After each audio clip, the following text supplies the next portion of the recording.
오늘 우리에게 주시는 하나님의 말씀은 베드로전서 4장 9절 말씀입니다. 다 같이 자리에서 일어나셔서 함께 하나님의 말씀을 받습니다.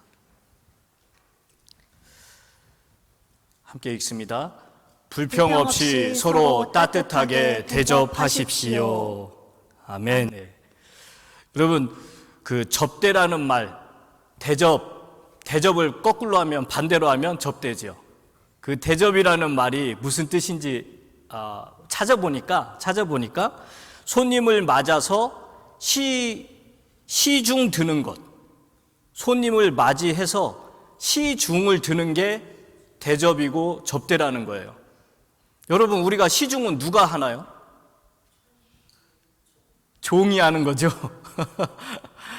여러분, 우리가 종의 자세로, 종의 마음으로 그렇게 우리 성도를, 교회를 또는 내 이웃을 섬기는 거, 시중 드는 거, 그게 바로 접대라는 거예요. 그런데 그 앞에 불평 없이 서로 대접하라. 여러분, 요즘에는 참 많이 바쁘잖아요. 각자 자기들 시간을 내기가 참 힘들어요. 그렇죠? 시간 내기도 힘들고, 어디 누가 식사 초대를 하거나 자기 집으로 좀 와서 같이 시간을 나누자고, 같이 차도 나누자고 해도 왜 그렇게 바쁘신지 다들 나이가 드시고 은퇴를 했음에도 불구하고, 아유, 목사님, 말도 마세요. 너무 바빠요. 근데 그게 사실이더라고요. 일주일에 한 번씩 병원도 다니셔야 되고, 운동하러 짐에도 가셔야 되고, 좀 짧게라도 일도 하셔야 되고, 자녀들 집에 가서 아이들도, 손자, 손녀들도 좀 봐줘야 되고, 할 일이 얼마나 많은지 몰라요. 그런데 참 이렇게 그 사람들하고 약속을 잡아서 서로 대접하고 서로 이렇게 하기가 쉽지 않아요. 그런데 하더라도 세상 사람들은 어떻게 하냐면, 이거 귀찮으니까, 너무 대접하는 게 귀찮고 힘들고 그러니까 철저하게 자기에게 유익이 되는 사람, 그렇죠? 나에게 이익이 되는 사람에게만 대접을 하고 어떤 목적을 가지고 그 사람을 융숭하게 이렇게 접대합니다.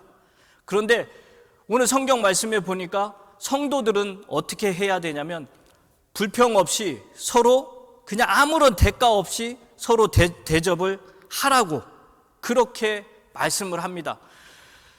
저는 솔직히 이렇게 대접을 받고 또 저희 집으로 사람들을 불러들이기는 해요. 그러니까 저는 굉장히 좋은 사람으로 이렇게 이미지가 남아있죠. 그런데 실제로 집에서 음식 준비하고 집 청소하고 또 이것저것 다 신경 쓰고 하는 사람은 누굽니까? 예, 아내들, 대부분 이 아내들이 하죠. 아내들이 그래서 아내 하면은 끝장납니다. 손님 대접도 못하고 아주 제 얼굴이 먹칠이 되는 건데, 그 아내들이 기꺼이 손님들 또는 이렇게 저도 이제 어느 정도 나이가 앞에가 오자가 붙으니까 저의 후배 목사님들이 이렇게 많이 있어요. 그래서 그분들을 제가 가끔씩 이렇게 집으로 가족 단위로 초청을 하고 그래요. 그러면 저야 좋지요. 그래서 제 아내도 제 면을 세워주려고 그렇게 열심히 해주죠. 그런데 힘든 거 기색을 안 하면 되는데 할 때가 있어요. 왜? 자기도 로봇이 아니고 정말 튼튼한 20대 때가 아니니까, 50이 넘었는데 이런 말 하면 죄송하지만 힘들 때가 됐잖아요. 귀찮을 때가 됐고. 자, 그런데 이게 가만히 보니까 저는 처음에 이해를 못했어요. 아니, 그 사랑하는 마음이면 그거 얼마든지 감당할 수 있는 거 아니야? 이렇게 정말 어린아이 같은 수준의 생각만 하는 게 남자들이에요. 그런데 성경을 보니까 그게 아니더라고요. 마르다. 여러분, 누가복음 10장 40절 한번 볼까요? 누가복음 10장 40절 함께 읽어봐요. 그러나 마르다는 여러 가지 접대하는 일로 분주하였더라. 원어 성경에 보면 괴로워하였더라 그래요. 예수님을 지금 초청을 했단 말이에요. 마르다가 다른 사람을 초청한 게 아니고 지금 마르다 집에 누가 와 있냐면 예수님, 주님이 와 계시는 거예요. 마르다가 그렇게 사랑하고 그렇게 존경하고 그렇게 만나고 싶고 보고 싶고 깍듯이 대접하고 싶은 그 예수님이 지금 자기 집에 와 계심에도 불구하고 마르다의 마음은 어땠느냐? 괴로웠다는 거예요. 뭐 때문에요? 여러 가지 접대하는 일로 여러 가지 지금 해야 될 일이 많으니까 너무너무 괴로웠다는 거예요. 그래서 그렇구나. 이 믿음의 사람, 일을 정말 열심히 잘하는 사람조차도 대접하는 일, 접대하는 일은 너무너무 괴로운 일이고 괴로운 마음을 가질 수 있구나. 그럼에도 불구하고 우리는 불평 없이 서로 대접을 해야 됩니다. 여러분들 참 감사한 마음으로 하면 좋겠는데 그러지 못하는 게 우리 현실이에요. 그런데 성경은 계속해서 하나님은 우리에게 뭐라고 하냐면 손님 대접하기를 오히려 힘쓰라는 거예요. 성경 말씀 한번 볼게요. 로마서 12장 13절. 로마서 12장 13절 같이 읽어봐요. 성도들이 쓸 것을 공급하고 손님 대접하기를 힘쓰십시오. 여러분, 손님 대접하는 거 힘쓰고 있습니까? 귀찮으니까 오지 말라고, 나 바쁘니까 오지 말라고. 오히려 우리는 지금 그러고 있어요. 그런데 성경은 끊임없이 이게 어쩔 수 없이 하는 그런 게 아니라 자발적으로, 적극적으로 그 힘쓰라는 거예요. 힘쓰라는 거는 굉장히 내가 기쁘게 감사하게 하는 거에 그게 힘쓰는 거예요. 그래서 닥치어서 하는 그런 일이 아니라 아주 자발적으로 기꺼이 하라는 겁니다. 자, 그러면 여러분, 이제 손님을 대접하기 위해서 준비할 때는 힘들었지만 그 잘 접대하고 나면 여러분들 마음은 어떻습니까? 여전히 괴롭고 힘들던가요? 아니잖아요. 참 마음이 뿌듯하고 또 기쁘고 즐겁고 그런 마음이 들잖아요. 성경에도 사도행전 20장 35절에도 보면 주는 것이 받는 것보다 더 복되도다 그러잖아요. 복된 일이에요. 또 누가복음 6장 38절 말씀 한번 보겠습니다. 한번 같이 읽어봐요. 남에게 주어라. 그리하면 하나님께서도 너희에게 주실 것이니 되를 누르고 흔들어서 넘치도록 후하게 되어서 너희 품에 안겨주실 것이다. 너희가 되질하여 주는 그 되로 너희에게 도로 되어서 주실 것이다. 여러분, 우리가 남에게 어떻게 대접을 해야 되는지 그거를 지금 성경이 이야기를 하는 거예요. 뭐라고 얘기합니까? 남에게 그냥 주라는 거예요.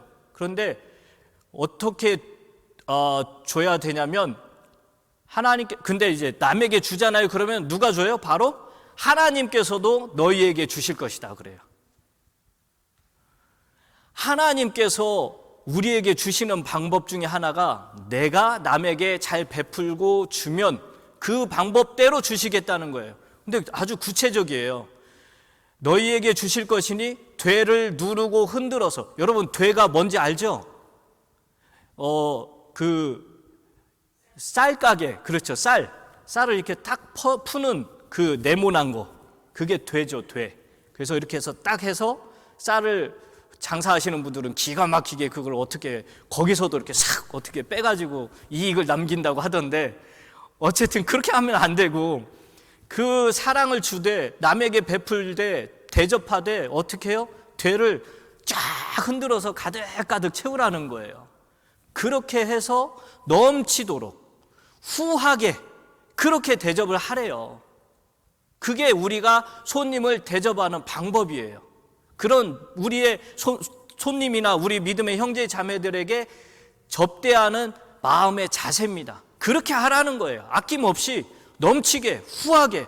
그러면 어떻게 해요? 하나님께서 똑같이 너희 품에 안겨주신다는 거예요. 우리가 깎아서 주면 하나님도 우리에게 깎아서 주고요. 우리가 모자라게 주면 우리에게 모자라게 주는 거고, 우리가 넘치게 주면 하나님께서도 넘치게 주시겠다는 거예요. 너희가 되질하여 주는 그 되로 너희에게 도로 되어서 주실 것이다. 여러분, 우리가 집에 찾아오는 손님이나 우리 믿음의 형제 자매들에게 인색하게 하지 마세요. 사랑을 베풀 때 넘치게 베푸세요. 그러면 우리 주님께서는 반드시 더, 우리 주님이 뭐 우리랑 똑같이 주시겠습니까? 아니죠. 더 넘치게 주시는 분이에요. 그래서 이 말씀을 꼭 기억하고 있다가 저거 내가 먹어야 될 건데 이거까지 주면은 난 먹을 게 없는데, 그런 생각하지 마시고 그냥 아낌없이 줘 보세요. 그럼 하나님께서 그걸 어떻게 채우시는지. 자, 그 다음에 또 우리는요, 손님 대접하기를 아주 좋아해야 돼요. 기뻐해야 돼요. 디도서 1장 8절, 오직 손님 대접하기를 좋아하며. 이건 뭐 물론 감독 또 혹은 집사 이런 분들한테 해당되는 얘기라고 하는데, 이건 우리 성도들 모두에게 해당되는 말씀이에요. 손님 대접하기를 좋아해야 됩니다. 여러분, 이 손님 대접한다고 생각해 보세요. 시간 들지요, 돈 들지요, 피곤하지요. 그런데 이런 거 좋아하는 사람 누가 있습니까? 별로 없어요. 그런데 아까도 말씀드렸지만 나에게 유익이 되는, 나에게 도움이 되는 그런 사람이 있다. 그럼 여러분 어떻게 하겠어요?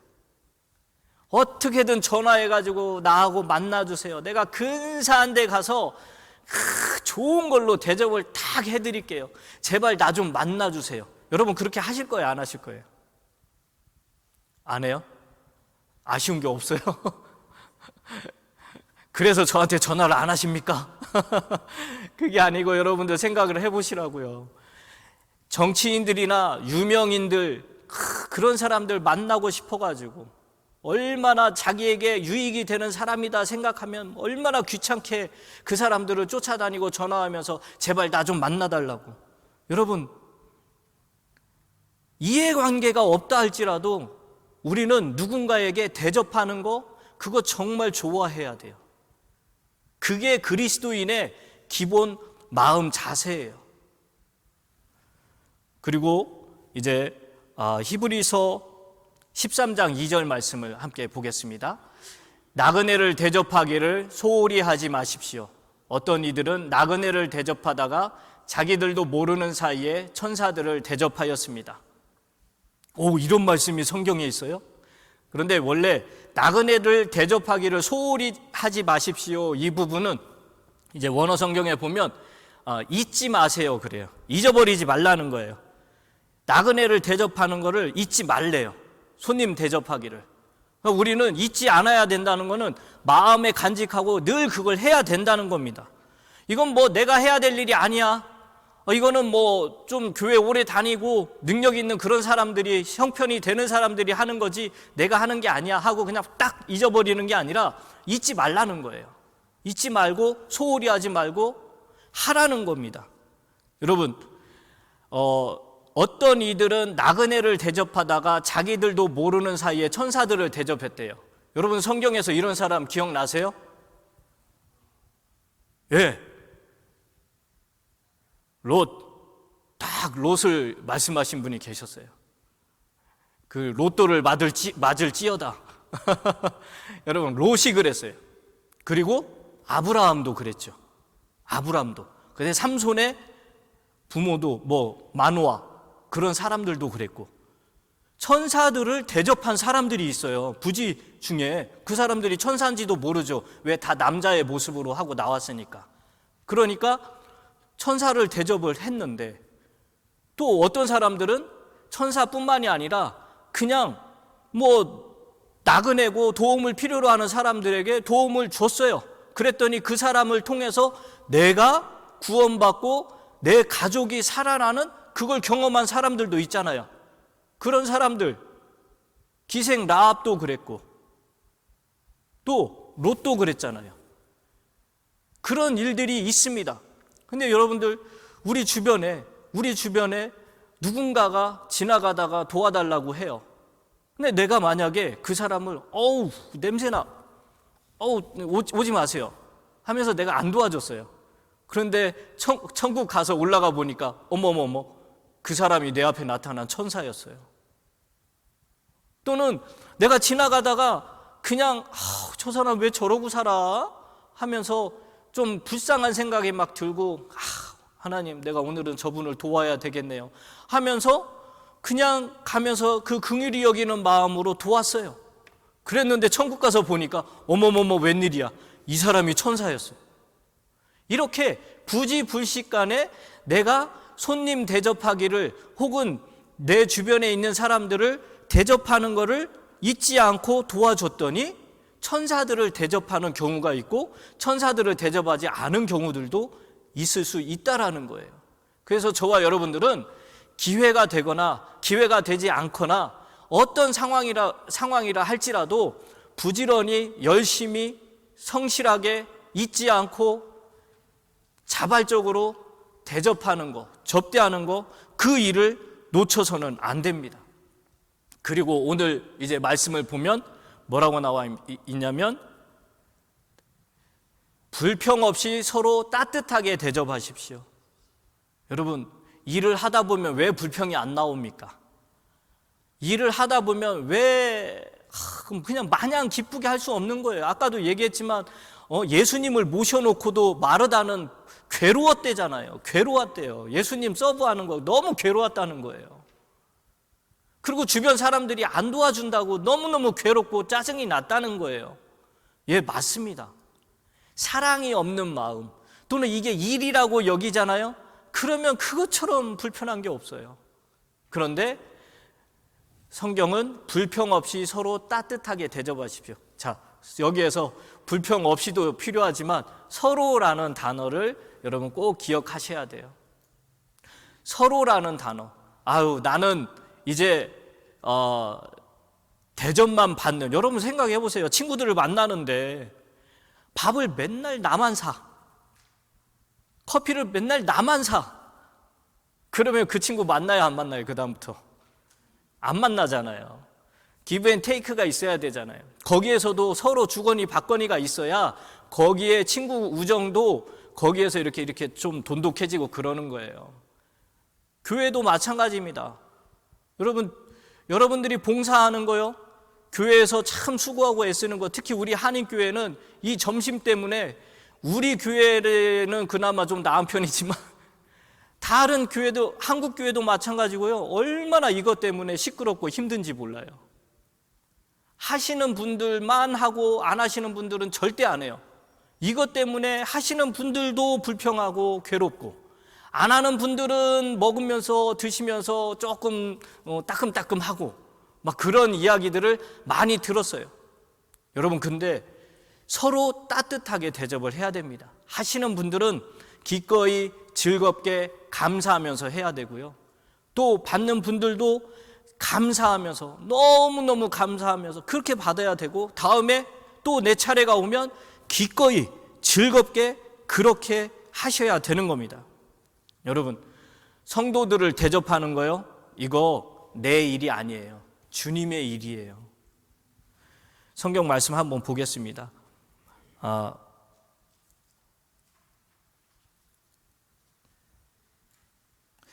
마태복음 25장 40절.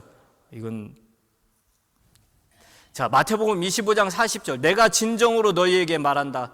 너희가 여기 내 형제 자매 가운데 지극히 보잘것없는 사람 하나에게 한 것이 곧 내게 한 것이다. 제가 좀 건너뛰긴 했는데요. 여러분, 내가 내 주변에 있는 형제 자매들을 돕는다? 이건요, 주님을 돕는 거라고요. 주님은 전지전능하신 하나님이고 도움이 필요 없는 그런 분인데 그런 분을 우리가 도왔다고요? 여러분, 사도 바울이 기독교인들을 핍박했을 때 예수님이 뭐라고 말합니까? 사울아 사울아 네가 왜 나를 핍박하느냐 그러잖아요. 마찬가지입니다. 여기 있는 여러분들이 서로가 서로를 도와주고 대접하고 이렇게 하잖아요.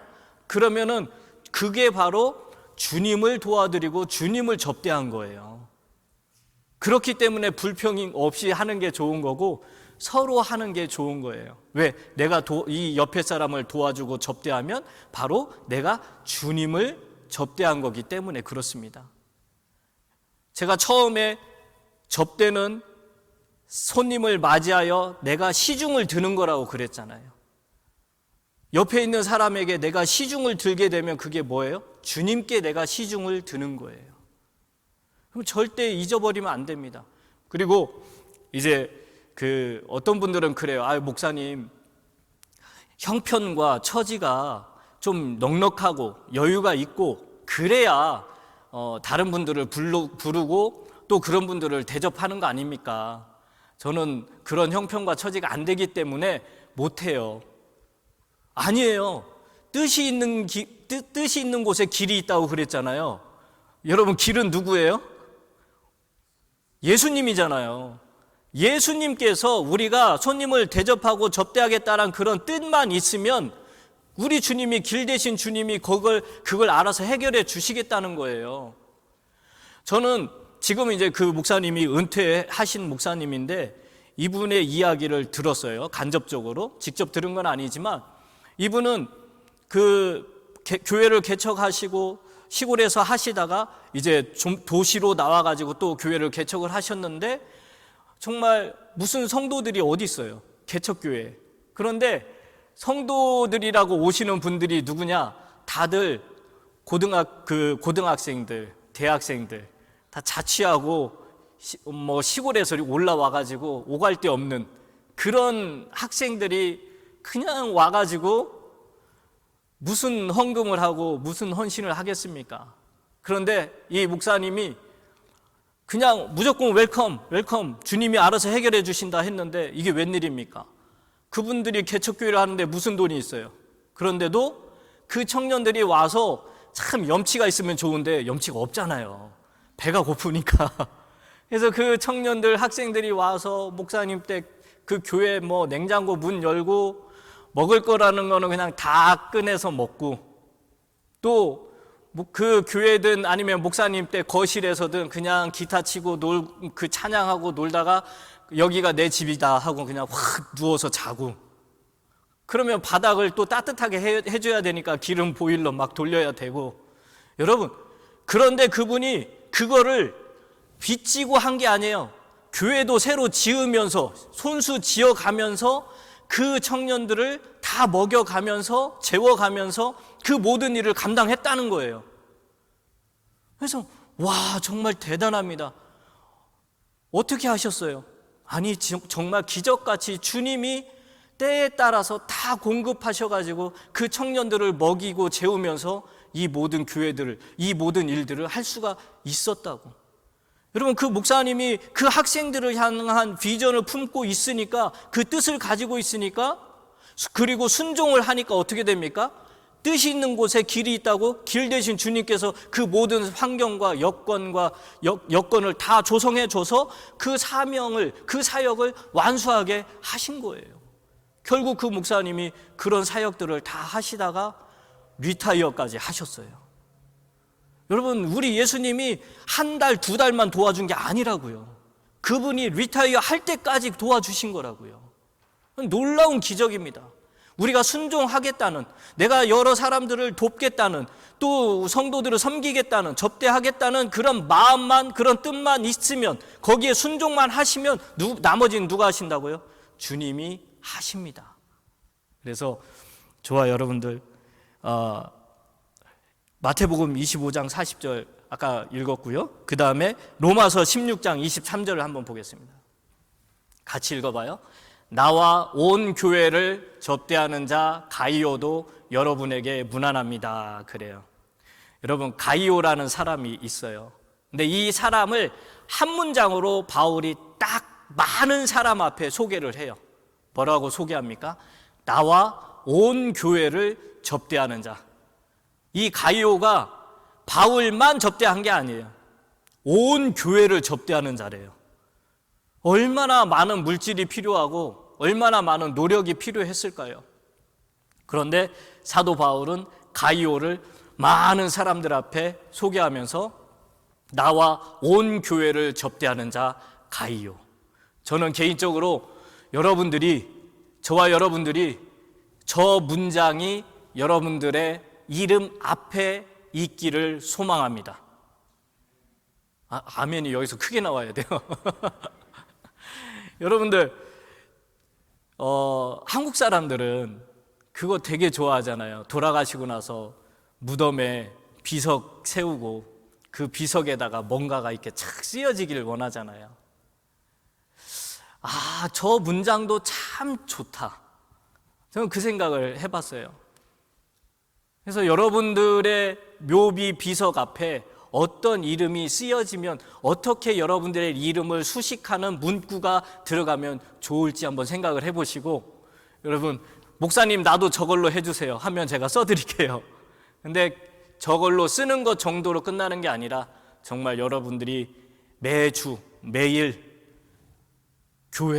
교회와 성도들을 접대하는 자, 그걸로 모든 사람에게 서로 그렇게 기억되시고 그렇게 접대해서 하나님께 영광 올려드리고 많은 사람들에게 덕과 유익을 끼치시는 저와 여러분들이 되시길 주님의 이름으로 축원합니다.